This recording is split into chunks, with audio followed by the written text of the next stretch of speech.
આવેલા હતા કે મેડમ તમે અમને ડિટેલ્સમાં ટોપિક જણાવો. અને આજે મેં જોયું કે એકની કમેન્ટ્સ એ પણ હતી કે કઈ બુક્સ પ્રિફર કરવી. તો એના માટેનું જે વિડીયોઝ છે કે જે ઓલરેડી આપણે જ્યારે યુટ્યુબ ચેનલ સ્ટાર્ટ કરેલી હતી ત્યારે એગ્રીકલ્ચર આસિસ્ટન્ટ વખતે આપેલો હતો, પણ તો છતાં પણ આજે હું ફરી તમારા માટે બુક લિસ્ટ લઈને આવી જઈશ. બુક લિસ્ટ તમને આપી દઈશ કે જેથી તમારા લોકો માટે ઇઝી રહે. ઓકે, તો આપણે સ્ટાર્ટ કરીએ આજનું આપણો લેક્ચરનું ફર્સ્ટ, એટલે કે ગુજરાતી લેંગ્વેજમાં કયા ટોપિક હશે અથવા તો ગુજરાતી ગ્રામરમાં કયા ટોપિક હશે એના વિશેની. તો આપણે વાત કરીએ તો 20 માર્ક્સનું આપણને ગુજરાતી ગ્રામર છે કે જે હશે.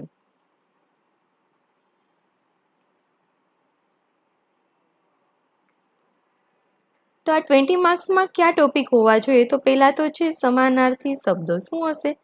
સમાનાર્થી શબ્દો. ત્યારબાદ છે વિરુદ્ધાર્થી શબ્દો. સમાનાર્થી વિરુદ્ધાર્થી શબ્દો.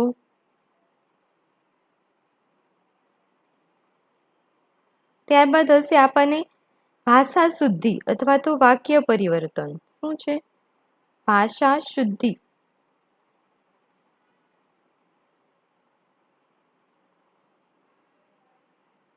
અથવા તો વાક્ય પરિવર્તન. વાક્ય પરિવર્તન. ત્યારબાદ સંધિ જોડો અને સંધિ છોડો. શું હશે? સંધિ સંધિ છોડો અને સંધિ જોડો એ હશે. ત્યારબાદ છે શબ્દ સમૂહ છે. તળપદા શબ્દો.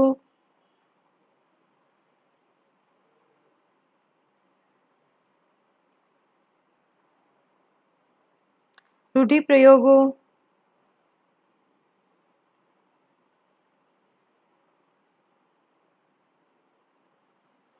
અને કહેવતો હશે. શું હશે? કહેવતો.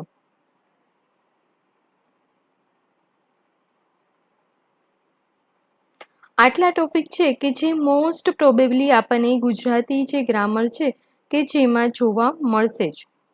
છતાં પણ આપણે જ્યારે ડિટેલ્સ સિલેબસ આવશે ત્યારે ફરી ડિસ્કશન કરી લઈશું. પણ અત્યારે આપણે ખાલી એક તમને જસ્ટ વે મળે પ્રિપેરેશન માટેનો, એના હેતુથી આપણે આ ટોપિક્સ છે કે જે કવર કરેલા છે. અને ઓલરેડી આ બધા ટોપિક્સ આપણે પાસ્ટની જે એક્ઝામ હતી કે જ્યાં ગુણસેવા મંડળે આપેલા છે એના સિલેબસમાં. ત્યારબાદ હવે આપણે વાત કરીશું ઇંગ્લિશ ગ્રામરની. તો ઇંગ્લિશ ગ્રામર છે કે જે પણ 20 માર્ક્સનું પૂછાશે. શું પૂછાશે? 20 માર્ક્સનું આપણને ઇંગ્લિશ ગ્રામર છે કે જેમાં પૂછાવાનું છે. તો આમાં કયા ટોપિક હોઈ શકે? તેમાં ફર્સ્ટ છે ટેન્સીસ, એટલે કે કાળ જે હોય છે એ ટેન્સીસ પૂછાશે. ત્યારબાદ છે વિશેષણ. આ સેમ ગુજરાતી લેંગ્વેજમાં પણ આવી શકે છે. વિશેષણ. ત્યારબાદ છે પ્રિપોઝિશન્સ, કંજક્શન્સ. ત્યારબાદ છે એક્ટિવ એન્ડ પેસિવ વોઇસ. શું હશે? Active and passive voice. ત્યારબાદ સેન્ટેન્સ ટ્રાન્સફોર્મેશન. શું છે? Sentence transformation.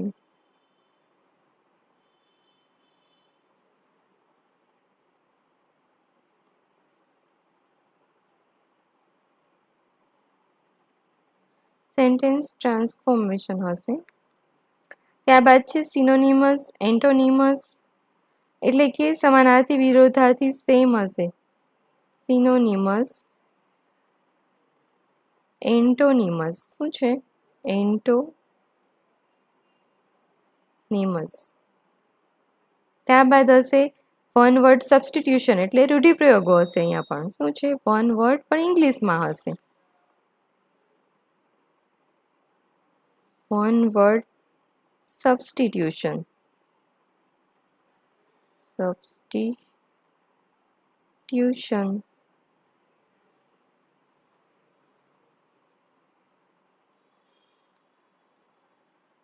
ત્યારબાદ છે વોકેબ્યુલરી અને સ્પેલિંગ્સ હશે, એટલે કે શબ્દો. ભંડોળ, વોકેબ્યુલરીઝ અને સ્પેલિંગ્સ. આ આપણને આટલા ટોપિક્સ છે કે જે જોવા મળશે ઇંગ્લિશ લેંગ્વેજમાં. ઓકે, એટલે આપણે ઇંગ્લિશ ગ્રામર પણ કહી શકીએ એને.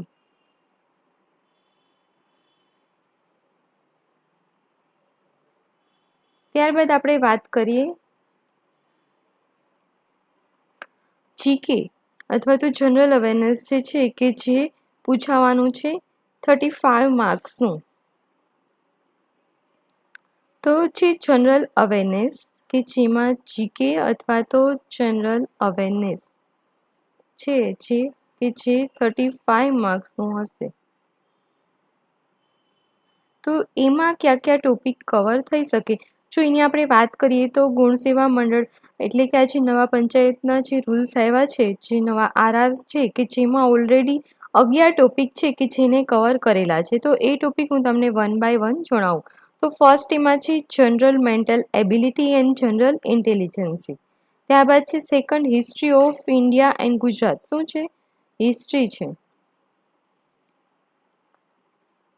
History of Gujarat and India એટલે કે ઇન્ડિયા અને ગુજરાતની હિસ્ટ્રી હશે. ત્યારબાદ છે cultural heritage of India and Gujarat એટલે કે કલ્ચર, આપણે એવું કહી શકીએ કલ્ચર એ પણ શું ગુજરાત અને ઇન્ડિયાનું. ત્યારબાદ છે જિયોગ્રાફી એટલે કે ભૂગોળ કે જે પણ ગુજરાત અને ઇન્ડિયાનું આપણને જોવા મળશે.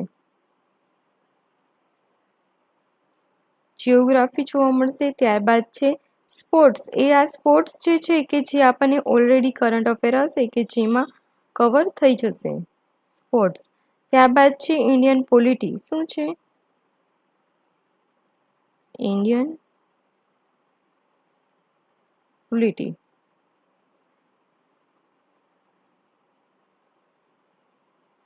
ઇન્ડિયન પોલિટી છે.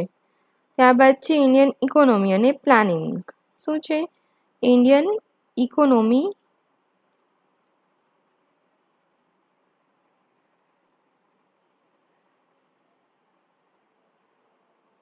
અને પ્લાનિંગ.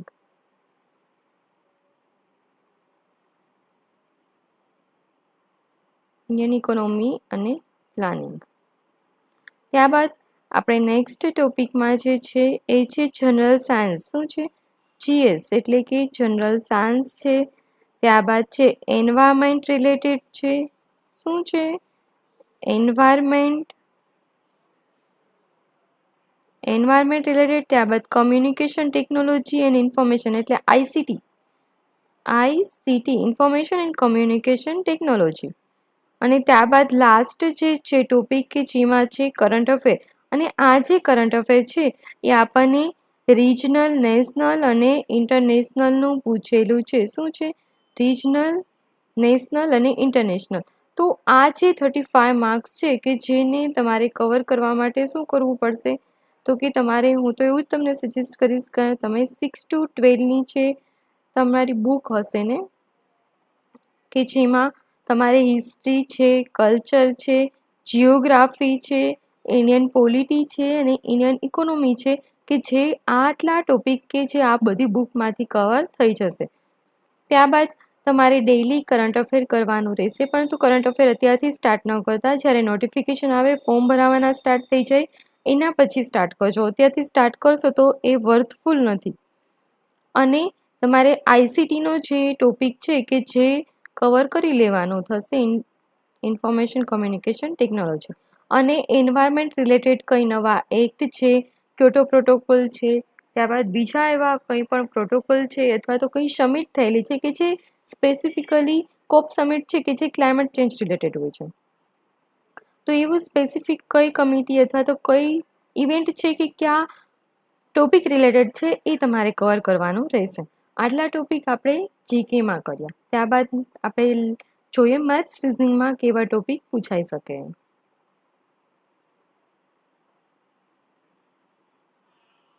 મેથ્સ અને રીઝનિંગની જો વાત કરીએ આપણે તો મેથ્સ રીઝનિંગના ટોપિક ક્યાં હોઈ શકે? તો એમાં આપણે સૌપ્રથમ તો કે ડીઆઈ ડેટા ઇન્ટરપ્રિટેશન, ત્યારબાદ શું હોઈ શકે? નફો ખોટ. આટલા ટોપિક આજે છે કે જે હરેક એક્ઝામમાં આપણને જોવા મળે છે. નફો ખોટ. ત્યારબાદ શું છે? સંખ્યા. ત્યારબાદ જોવા મળે છે સાદુરૂપ, કે જે આપણને ઘણી બધી એક્ઝામમાં જોવા મળે છે. ત્યારબાદ છે ગુણોત્તર અને પ્રમાણ.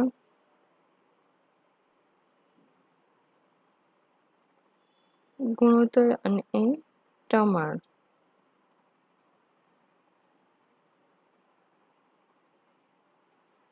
પછી ભાગીદારી.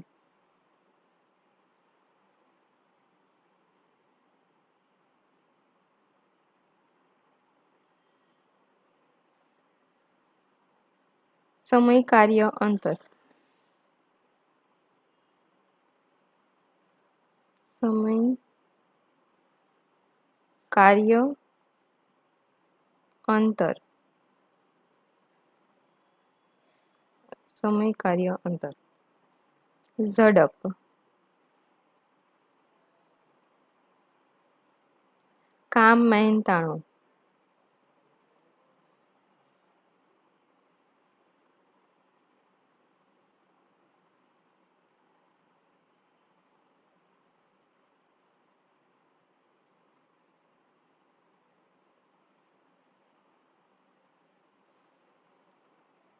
આટલા ટોપિક છે કે જે તમને મેથ્સમાંથી પૂછાઈ શકે.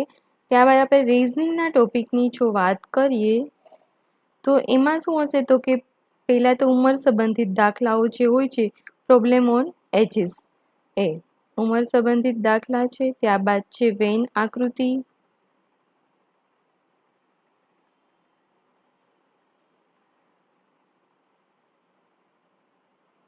ત્યારબાદ છે લોહીના સંબંધો, બ્લડ રિલેશન.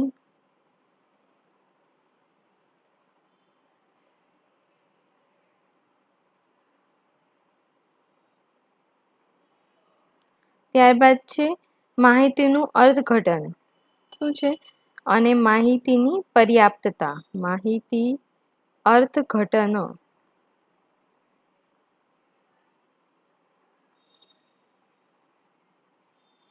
અને પર્યાપ્તતા.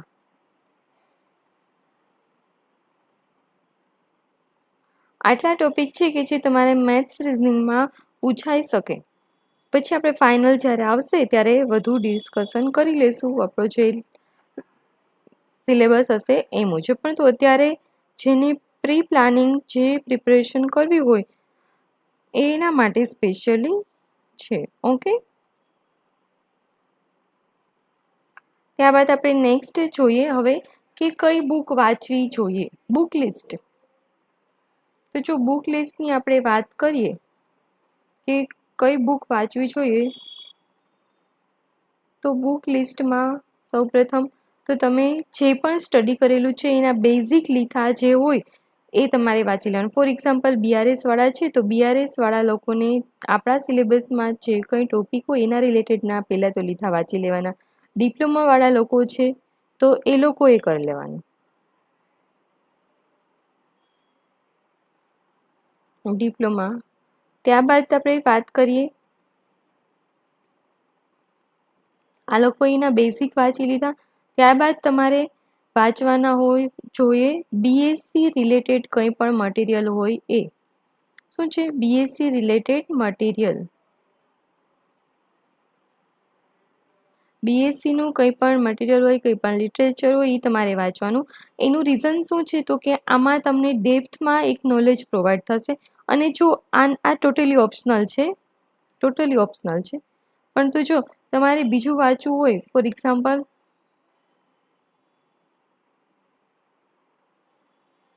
તમારે બીજું કંઈ વાંચવું હોય તો તમને પહેલાં તો હું બુક કહું.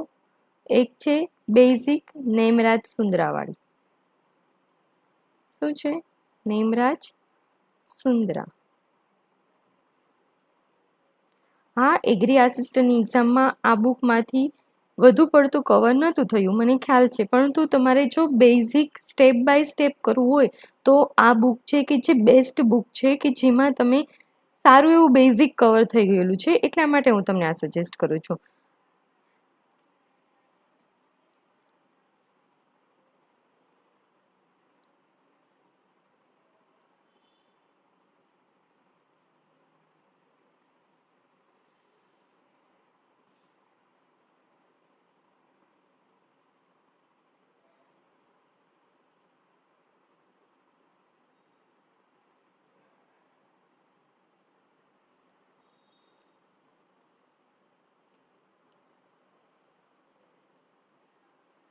ત્યારબાદ બીજી જો તમને બુક લિસ્ટ કહું તો અરુણ કાતિયાઈ વાળી બુક છે.